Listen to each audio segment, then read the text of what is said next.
Time for the Mayo Jam.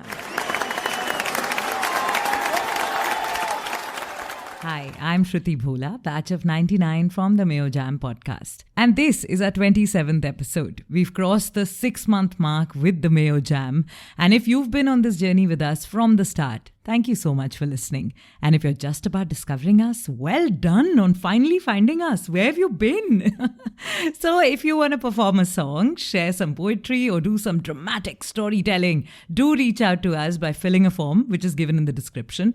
Alternatively, I'm sure you've noticed that recently we've also started Candid Chat series with Mayo alumni, girls and boys, where we'll discuss careers, life paths taken post-Mayo, and basically get to learn from each other's journeys after Mayo. So in that spirit, today our guest is a super special human being. Well, not just because she's one of us Mayoites, but because she's carved a niche for herself in the elite civil services. She's the Deputy Inspector General of Police Intelligence Uttarakhand. She's been awarded DG-CRPF Commendation Disc, FICCI Smart Policing Award, and the Honorable Chief Minister Medal for Smart Policing. She's absolutely amazing at all the work that she does. And there's so much more about her, which I'm personally really curious to know. She passed out of Mayo College Girls School in 1997. Who am I talking about?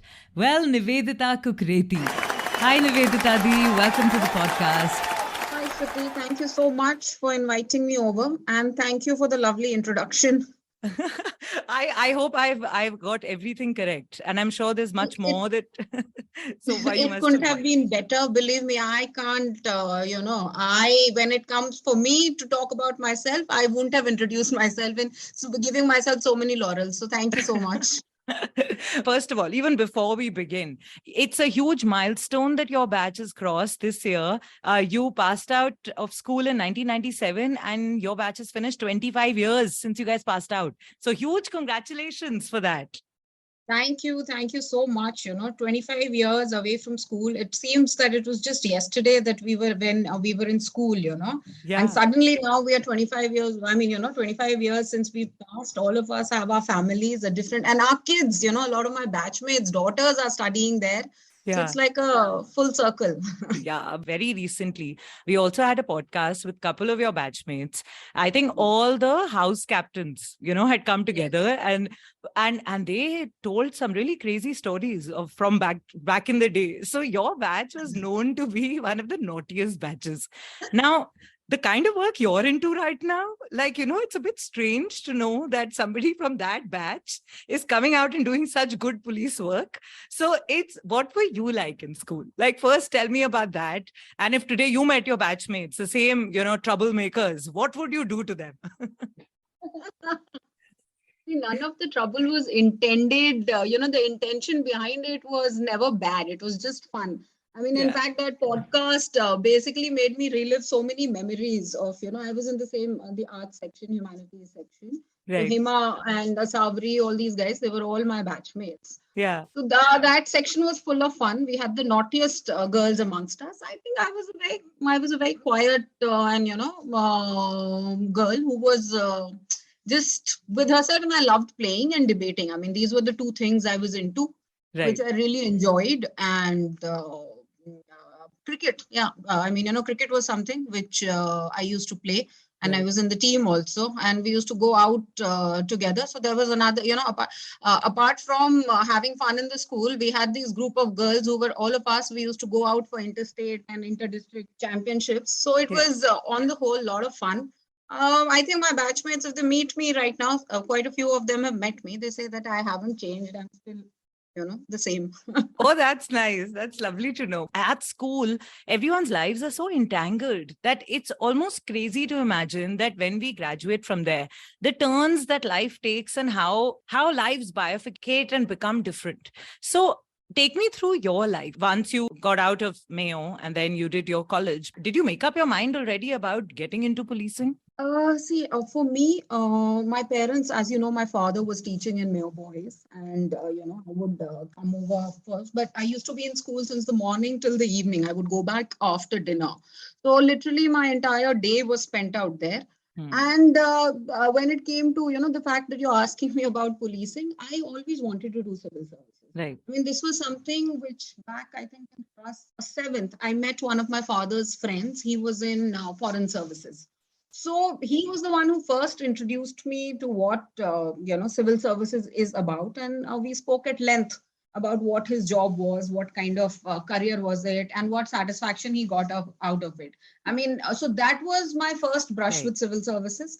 And after that, when I joined college, two of my very close friends, their fathers were retired as DGPs of their respective states. So, the interaction with them, and I always was interested in doing something wherein I can give back to the society. Yeah. So I thought that civil services is a very good platform, and that is how I got interested, basically, in taking the exam. And by God's grace, I cleared it. And yes, policing always excited me because of the uniform.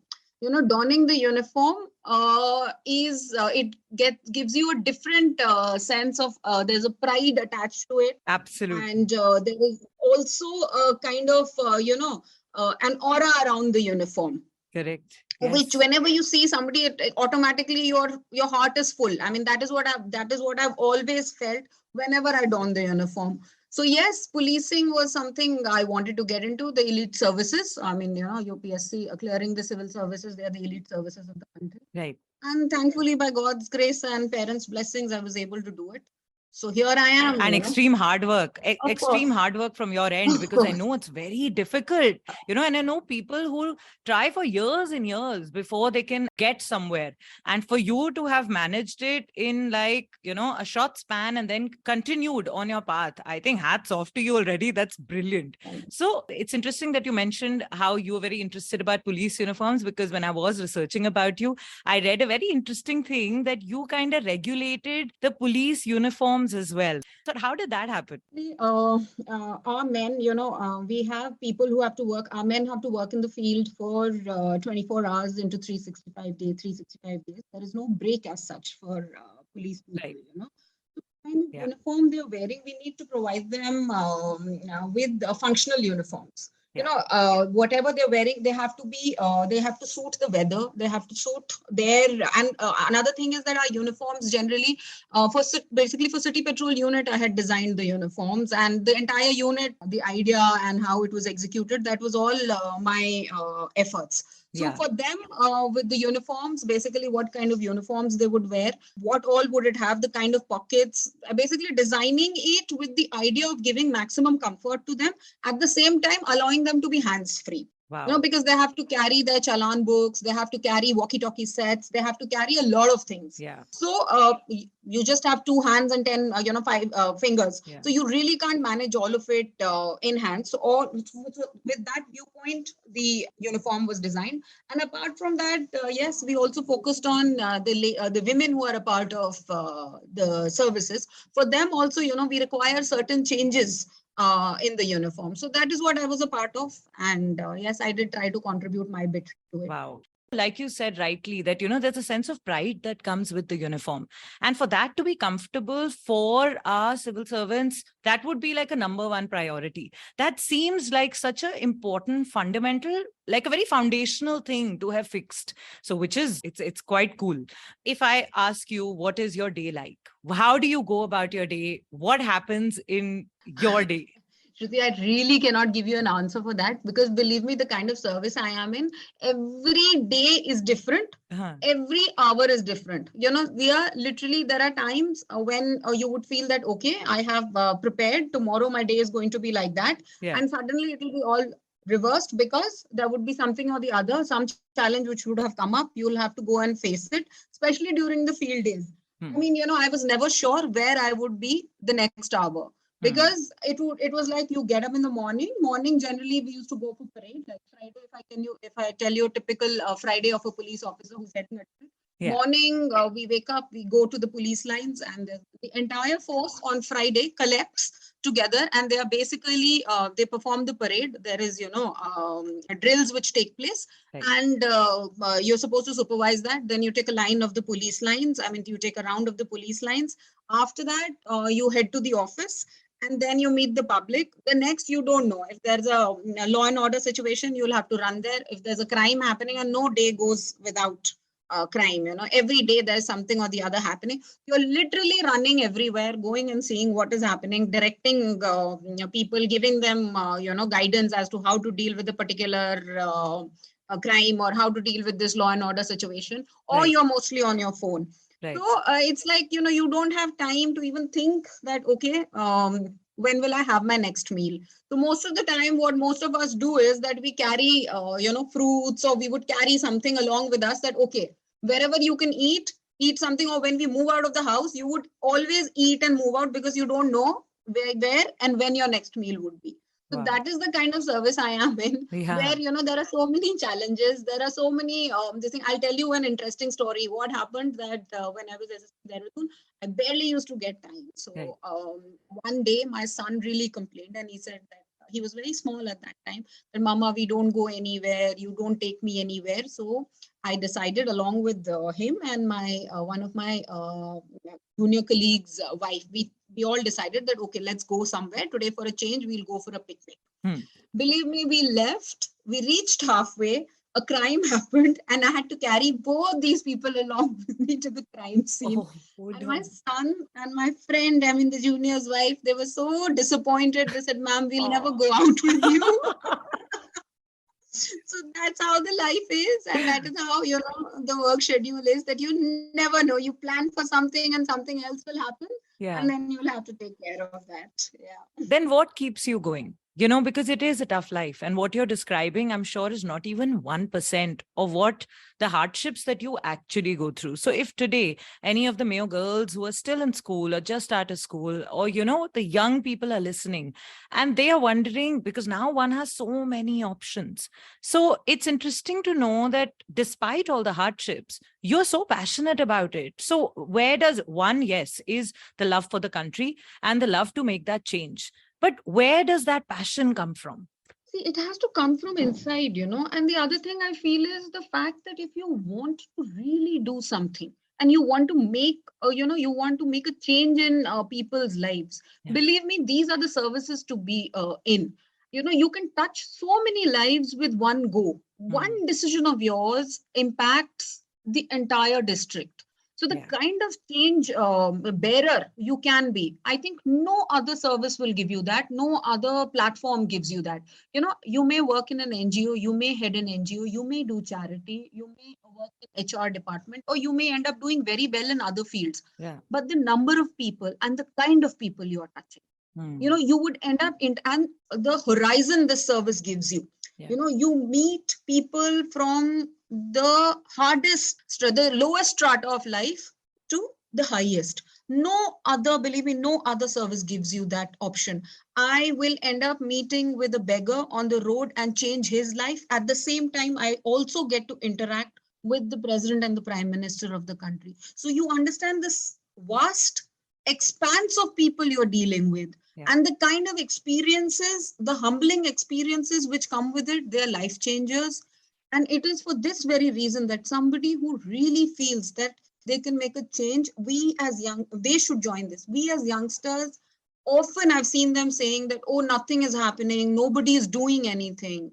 Yeah. Yes. So we should be the ones who should bring about the change. For that, you need to be at the right place. Correct. And little things, it is, even if you do a small thing, it'll end up impacting a lot of people. So these are the services to be in. Earlier there were so many Mayoites who were there in All India services. Now I see that the number has gone down. I would sincerely tell everyone that if you are planning to get into government services, and if you even think about it, this is the place to be. You answered something which I was already about to ask you, and you said it so nicely, because you're right that when people sit, with the amount of things that are happening all around us, when you listen to the news, or when it's very easy to sit in a party and pretend to be very, pseudo intellectual about it and talk about change. But it's a very different thing to actually be at that position and to work towards that position to be able to make that change. So if someone wants to get started, if somebody who's listening to us and right now got fully inspired listening to you talk and going, I want to get into this. How do I get about it? How do I actually go? Yeah, you can see the UPSC website. You can see that. Plus, you can, if you'll Google around, you'll get to know that there have been certain changes. The UPSC conducts the exam, All India Service exams. There is now, earlier there used to be two optional subjects which one had to take apart from the general studies. Now they have added, apart from general studies, you have only one optional subject, and you have other papers plus a reasoning test which they have added on to it. See, for this exam, the kind of the way Mayo girls actually, the way they educated us. Yeah. I think most of the things you end up learning, it is basically what you learn in school and what you learn in college. That is what the entire syllabus revolves around. Right. So it is not really tough. What it requires is consistency. Correct. You need discipline and consistency, and you choose a subject which you really like, which interests you, because you may not get selected at the first attempt. You may have to try for it again. Yeah. So you will have to reread the same syllabus. So whatever subject you choose as your optional, that has to be something which really interests you. Like in my case, I had psychology in class 12th, 11th, 12th, and I had history as in my college. I majored in history. So these two subjects were something which I felt that I'll never get bored reading them. I can go on and on and on. I can, read it again and again. Right. So that was the reason for me selecting these subjects. So I always feel that you should go whenever you're trying for this exam, take up the subject which you really like and read. If you are an avid reader, if you read newspapers regularly, if you follow news regularly, believe me, half your work is done. I mean, this exam is a cakewalk if you are hardworking and disciplined and you are an avid reader. Right. Yeah, that's amazing. So now let's get a little deeper into your experience, because you've been now in the services for a long time. It's long enough to know that passion isn't just everything. There'll be competition. There will be people who might want to, stand up like a wall against, not let you succeed, and yet you have to. Have you ever noticed that gender has come in the middle of that? How most industries are changing. Do you think, like even in the civil services, have you noticed that change where initially if men were preferred? And did you have a tough time getting into it versus now how it is? Of course. I mean, there has been a change when I entered. I'll tell you a very basic thing. When I entered into the service as ASP, young ASP in Uttarakhand, we realized that there were, toilets were not there in every police station for women. Something as basic as that. Yeah. Okay. So what happens if we don't have something as basic as that? Where does the girl go? Yeah. We want women to come in police. We want them to be a part because they're more humane and they have a different approach towards dealing with people. But we are not giving them, basic needs. So these things, of course, exist. This is just one side I'm telling you about. Yeah. Apart from that, the fact that you see the number of women officers who are heading the police station, or the number of women officers who are heading the district, those numbers have changed since the time we have come into service. In fact, when I joined the civils, when I joined IPS, we were 25 of us, 25 girls amongst 99 of us total. So you can, and that was the largest number of girls at that time in Indian police service. Wow. Okay. So but now the numbers have gone up. Right. More and more girls coming into police service. Similarly, Uttarakhand was the first state in the country to have a woman DGP. Right. Wow. So, and the fact that, I got chance as the capital's SSP, and for 2.5 years, at the longest tenure I got in the capital. But when I had joined initially, there were certain apprehensions, whether you'll be able to do it, she can do it or not. It doesn't, actually what happens is that basically we are a reflection of what the society is. True. A lot has to change in the society also right now. Correct. It's not balanced anywhere. Even if you go into the corporate world, you'll realize that, gender equality is still where we still have to achieve it. It doesn't really exist right now also. Correct. We have miles to go. Yeah. So that's the same thing, basically it's a reflection of the society. So that is the same thing, which is the case here also. But we have moved a lot. I feel that there have been, slowly there has been an increase in the number of women we are hiring. plus the facilities which are being given to them. Like when we joined in 2008, there was nothing called childcare leave. Okay, Right. we had only maternity leave. Now there is, the government has gotten childcare leave, realizing that women also have to play the role of caretaker, and they are the caregivers for their children. Correct. So now you have a 2-year childcare leave also for women. Yeah. So the government is working on it. The people are aware that we want the major.